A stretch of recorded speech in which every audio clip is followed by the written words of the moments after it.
everyone, welcome to my channel. I'm super excited to be here today. Please, I'm so grateful to you. Thank you so much for tuning in. This is my very first video. I'm so happy. My name is Virtue Ami Enendo. I'm based in Canada. I'm hoping that you're going to enjoy this video to the end. Please stay glued, stay tuned. I'm going to be uploading loads of information on this channel. Like, you can't afford to miss this information. I have a lot of information to share on this channel. Please subscribe to my channel and turn on the notification bell so that anytime I drop a video, you will be the first to see it. Are you ready? We're going to dive straight into today's topic. It's been something a lot of people have always been asking me about. Why did you move from Norway to Canada? Tell us your experiences in Norway. Tell us your experiences in Canada. So I just thought I would make a video on this topic, and it's going to be my very first video. Yeah, I'm hoping you're going to enjoy it. Like I said earlier, please stay glued and let's dive right into the video. Thank you. So yeah, I have a note with me here. I apologize if you don't like me looking up and down, but I made a bullet point on every important point so I don't forget it. So for me, I lived in Norway for 7 years before I moved with my family to Canada, and I've lived in Canada for 4 years now. So I will say most of what I have from my own perspective, and yeah, and from the perspective of people around me and friends and colleagues around me as well. So disclaimer, I only share information from my experience, like I said earlier. So yeah, I'll start from the first one. So my first point is that both countries are beautiful. Yes, I mean beautiful in their own way, I would say. And number two is the countries are similar. So when I mean similar, I mean in terms of universal health care, free education, of course, apart from Canada. I mean, Canada's higher education is paid, of course, is not free. So yeah, for Norway, higher education is free in Norway, and yeah, that's a very good one for Norway. Democracy for both countries, family friendly, peaceful, yeah, wonderful countries, I would say. So that's for number two. Of course, social welfare. I will also say they are both wonderful and amazing countries. Education is free from kindergarten to the high school in Canada, but higher education is not free. So governments have some programs that they have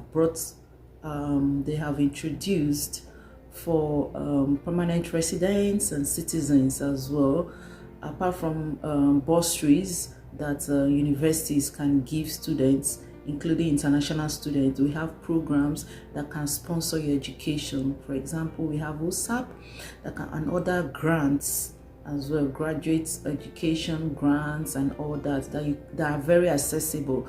But number one from the government is OSAP, and it's really accessible. It's a mix of loan and grants, but typically I would say for somebody that has a family, the grants are usually higher. Like if you have dependents, your grants are higher than your loan. So it's a good one, and your tuition are paid off.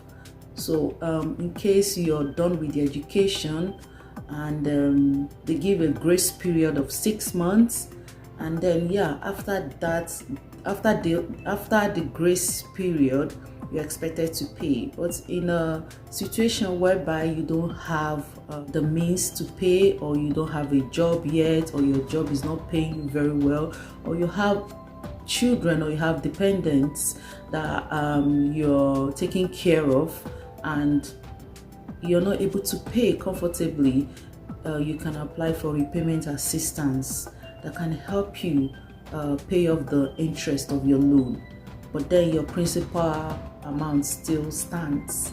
So your principal amount is still there, of course, but your interests are paid off until you're ready to pay comfortably. So that's also a good one in Canada that, yeah, a lot of people take advantage of. So that is it for Canada. But for Norway, the tuition education is free from kindergarten up to higher education and even masters for both international and domestic students. But the big one, the living expenses is high. Like the cost of living is super expensive in Norway, and yeah, you don't get to have access to student jobs. You know, when you have student job, you can be able to take advantage of that. And yeah, I'm not saying people don't get student jobs.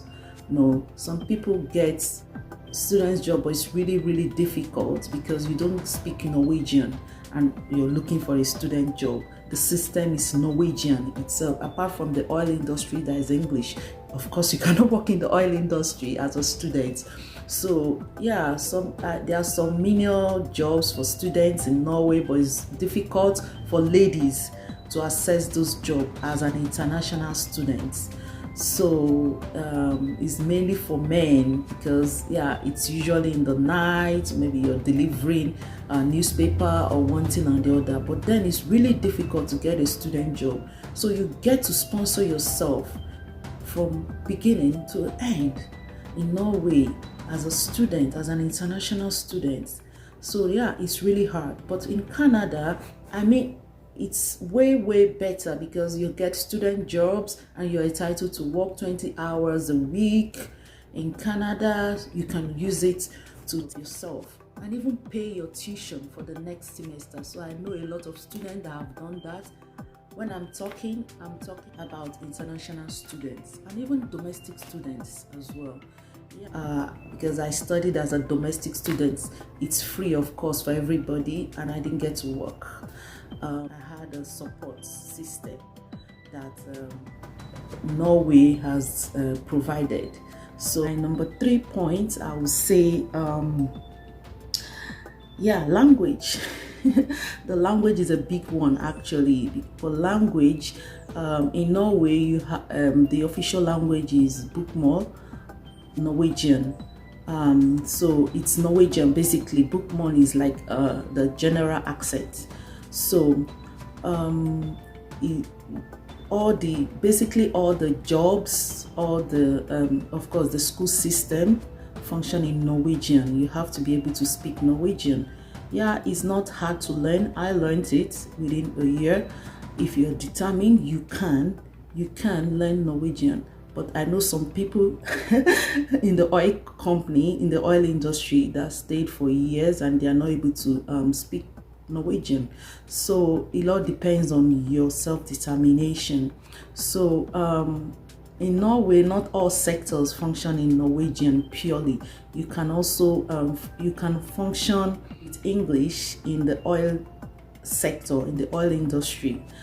And yeah, the oil industry is huge in Norway, of course, so they function in English. Aside from the oil industry, all other sectors, even the government sector, all function in Norwegian. So you have to be able to speak good Norwegian to be able to at least get a decent job if you're not in the oil industry. So yeah, that is really something to think about. And yeah, for Canada function in English and French. So if you're a good English speaker, you'll be able to fit in nicely in Canada. So and when it comes to cultural similarities, if you have traveled to the UK or England and US, yes, you can fit in nicely in Canada. The culture is similar, and yeah, Canadians are friendly as well. But I will not say Norwegians are not friendly, but it's just like a cultural thing. They are not really as open as Canadians. It's something you're going to really notice as soon as you come into Norway. Norwegians typically are not so open to strangers. So if you're hoping to get tons of friends, or if you're somebody that is that don't like mingling a lot with people, you're going to find it boring because nobody is going to talk to you. So you have to really be able to initiate a conversation before a typical Norwegian could talk with you. Secondly, they're a little bit reserved. You may misunderstand them as being rude and unfriendly. Yeah, I totally understand that, but I would say they are just a little bit reserved. They are not so confrontational, and that is their culture. So for my fifth point, the language. No, before I go to my fifth point, I still need to throw more light on what you bear in mind with language. You can learn the language like I mentioned earlier, of course, but you need to be able to mingle and be able to socialize, to be able to, you need to go out of your way to be able to mingle with Norwegians and learn their language. And it's not something that can happen in a day. So it will take you about 2 years to be able to be able to speak comfortably if you really put in a lot of effort. So that is for the Norwegian language. And the currency is a Norwegian krona, where of course Canada is a Canadian dollars. So yeah, I think for the language, that was one of the things that made me move. I was speaking the language, of course, but then you don't really go so far in your career if you are not a native speaker, if you don't speak like a native speaker. Of course you can go far in your career if you're hardworking, if they like you, you're willing to learn. Of course you will go far, but you won't be able to go to that top if you're somebody that really wants to get up there and make a lot of impact. You need to be a good Norwegian speaker and write error free, like for you to be able to get a decent job even in the private sector, let alone the government sector. So it's doable. You can learn it and be able to get a job, but then at the end you still need to learn more and more. Put in a lot of effort. So but for Canada, you function in English, so you just get to do your job, and then you can be whatever you want to be in Canada. There's no restriction, no language barrier. You just keep going up. If you're a hard-working person, not just hard-working, if you know what you're doing, you will be able to be whatever you want to be in Canada. So that is it for the two countries. The cost of living, that's another one. I think I mentioned a little bit about the cost of living. Norway is super expensive. Canada can also be expensive, but then there are varieties of items that you can explore. There are items that are not so expensive. Like when I'm talking about in terms of commodities, groceries, you find some brands that are not super expensive, but they are quality in Canada. Unlike in Norway, you have to stick to the Norwegian brands that are really expensive. You have no choice. So when I was in Norway, some of my friends or colleagues even travel to the UK to shop. With the flight and everything, it's still way cheaper. Then I think that is it for the cost of living. It's expensive, but when it comes to the wage, the Norwegian wage is higher than in Canada here, all things being equal. So, but the thing is that you still earn high, and then you earn high and then you spend all of it for Norway.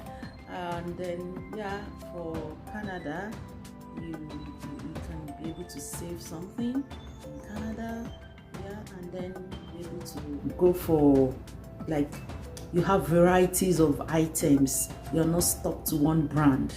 You have different kinds of yeah, you're open to more varieties to select. Yeah. And then another point is the culture. If you're conformist, like if you're somebody that easily conform to a culture, yeah, Norway could be for you because they tend to Norwegianize everything. From my own perspective, everything is Norwegianized. Like if you are not Norwegianized, you can't really function. You can't function properly. You need to throw away a lot of your culture and stick to the Norwegian culture. While in Canada, you're allowed to, yeah, showcase your culture. You're allowed to be yourself, be your original self, respecting your culture and your language. So I think that's a good one for Canada as well. Yeah. So in Norway, I'm not saying that they don't respect cultures. They do. Yeah, they do respect it, but you just find yourself being Norwegianized.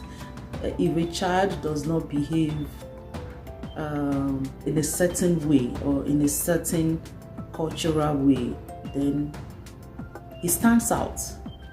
So that is one thing I've noticed. Unlike in Canada, they are open to all the cultures. It's a culturally diverse place, which is a very good thing. And so and my next point is the weather. The fun part.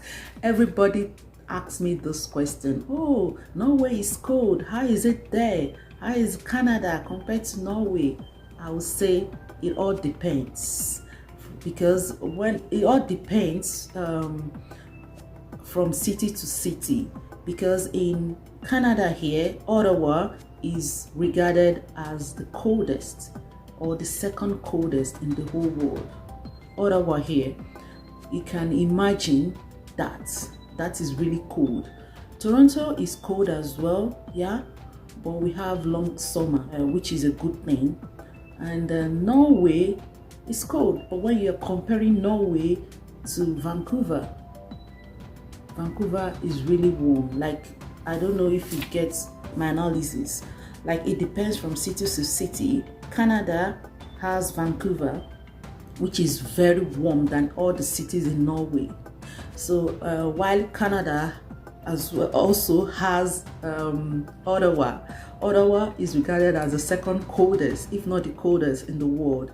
So yeah, I reside in Toronto. Toronto is good. Is cold as well, can be really cold, up to -30, and we have snowstorms a lot. Yeah, but then the good thing is the long summer. That's what stands out for me. In Norway, the summer is not long. We have like 2 months summer, which is not really hot. Yeah, sometimes it can be hot in May, end of May and June, and that's it. The spring gets it chilled again. So yeah, I think for the weather, that's what I have to say for the weather. So yeah, Norwegian snow can be moist and slippery. I'm not saying Canadian snow is not slippery. It is very slippery and cold here, and it can be slippery in Canada as well. But the good thing is that sometimes we have dry snow, which is fun to play with in Canada. My next point is the smaller roads. In Norway, we have smaller roads, of course. Norway, we can have 20 to 30 Norways in Canada. Norway is a small country, but really beautiful, organized, and clean. So that's a very good thing about Norway. Why Canada is really huge. And when I mean 20 to 30 Norways can fit into Canada, that's how huge it is. So the roads in Norway are small, while in Canada they are huge, the 401 and all that. For the limited choices of groceries, I think I've mentioned that, and the limited choices of entertainment in Norway. For food, I would say we have wonderful Norwegian cuisine that I still miss to date. Like the Christmas peanut shot is amazing. is something I've always looked forward to having in Christmas. And sometimes I'll be like, oh, I'll just crave for it. I'll look for recipes and try to see if I can replicate them, because they were something that you look forward. Spinach is something you look forward to have during Christmas in Norway. In Canada, yeah, Christmas, I think it depends on your culture. It depends on what you want to do. There's no set norm. And then, yeah, you can have some Canadian experiences as well, yeah, and add to your Christmas experience. I was talking about the food. So we have pinachot, we have komle. It's a mixture of flour and potatoes. I think I've made it before. It was so beautiful. And yeah, it's one of their cuisine that are unique to Norwegians. And yeah, we have the salmon. They have a lot of salmon. They have cod, herrings. They have sardines as well.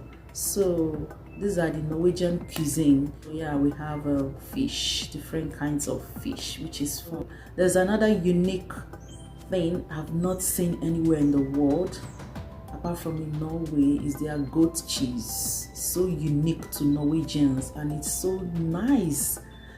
So here you only find Swiss cheese and cheddar, but in Norway you mostly find Swiss and goat cheese. Cheddar is not so popular, yeah, in Norway from my own experience. And so Norwegians, they love their super dark coffee compared to in Canada here. I noticed that their coffee is not as dark as Norway. And yeah, that's one thing. And then the welfare. For welfare in Norway, a very good thing is that in Norway, if you're not working as a mother in Norway, Norwegian government tend to pay you a lump sum to help you with your baby. So they pay you about $10,000, you know, and I've heard it has even been increased. So that's if you're not working. But if you're working, of course, they pay you your salary, 80% of your salary if you're going for 1 year leave. But if you're going for 10-month leave, I think it's 100% of your wage, of your salary. So yeah, that's a good one for mothers in Norway. In Canada, I think you lose out on the lump sum. You have only the maternity for those that are working. So you have to get to work. If you're in Canada, you can't afford to sit at home. You have to work. And then yeah, you can get some but I think for the good one for Canada is the children's if you're not working, then your CCB, like your child benefit, is higher. Of course, they pay you the maximum. If your husband is working, it may not be the real. If he's working and not earning so much, yeah, they can pay you the maximum, and the maximum is like 4 times what Norway will pay in child benefits every month. So Norway pays like $970, which is about $200 for everybody, whether you're rich or you're poor. So they pay about $200 every, if not less, every month. But in Canada, if you're earning the maximum child benefit, you can have up to $600. That's 3 times on one child. So yeah, it depends on the age as well. When the child gets to, I think, 7, it drops as well. So yeah, this is just from my own perspective and from my research and what I have experienced. So yeah, and that is for the child benefit in Canada. So if you have like 3 children, you can earn a lot of money if you're not working at the moment, or if you're a student. The good one is if you're a student, or both of you, your husband, you yourself are not working and are studying, so you can earn the maximum CCB, that's a child benefit. And yeah, that could help. I know a lot of family that helps a lot until they graduate, and then even when you graduate, they don't tend to reduce it until I think you have normalized in your job, so they still until the following year when the tax system gets in. So that is just a little information I have for that. And in Canada, of course, is more lively. Norway can be boring, yeah. No apologies for that, but that is just the truth. Norway can be boring. You have to keep yourself busy. You have to find something that you love to do to keep yourself, to keep your mental health. And it all depends on, it could be boring for some people as well. Generally, the Western world could be boring if you don't find something to keep yourself busy, if you don't find something to that you love doing to engage yourself in. So yeah, another thing is African shops. For those of us that come from Nigeria, we find out that African shop is a big deal. Like in Norway, there are African shops, of course, but they can be really expensive.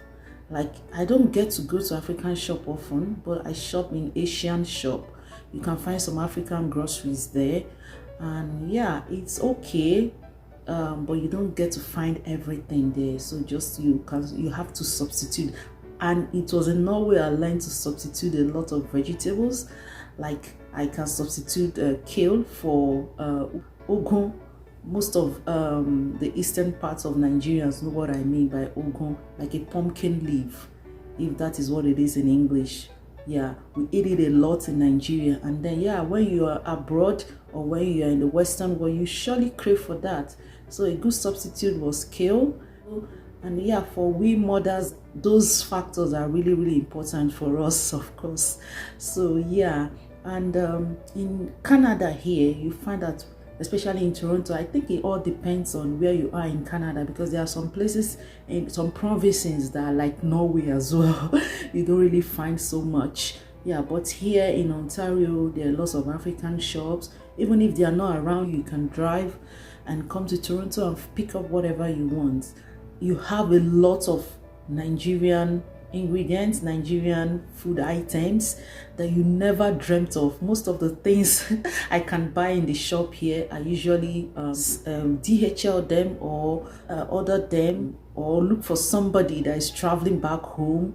You know, if you're able to, like, most of the items I have to like substitute, or you have to get them from Nigeria dried. So yeah, but here sometimes you can even find fresh ingredients, yeah, and store them in your freezer. So that's a very good thing in Canada. Another factor is the top tax rates. So the top tax rate in Canada is so Canada has a top tax rate of 33%, while Norway has 38.5%. Of course, all these are dependent on your state, your not your status, like your family size. If you're single, if you have children, if you're married, if you have dependents, you know, yeah. So it depends, but Norway, of course, is way higher. So yeah, and the commodities, the tax are matched in the commodities for Norway, but in Canada, you know how much tax you're paying, you've seen it. Yeah, some prefer it to be merged and some don't, so it just depends on an individual preference. But for me, I think it doesn't really matter. What matters for me is how much I'm paying in the end. Thank you so much for joining me. I'll be making videos on my experiences in the higher education, and yeah, the differences, and lots more videos. I hope you always tune in. I don't want to make this video so long, and yeah, thank you so much for joining me. Please, before you leave, subscribe to my channel, turn on the notification bell, please like my video. Please, how encourage me to grow in this channel. I will need your support. Everything I can get from you guys. Thank you so much. You are the reason for this channel. And have a wonderful one. Thank you, and bye-bye.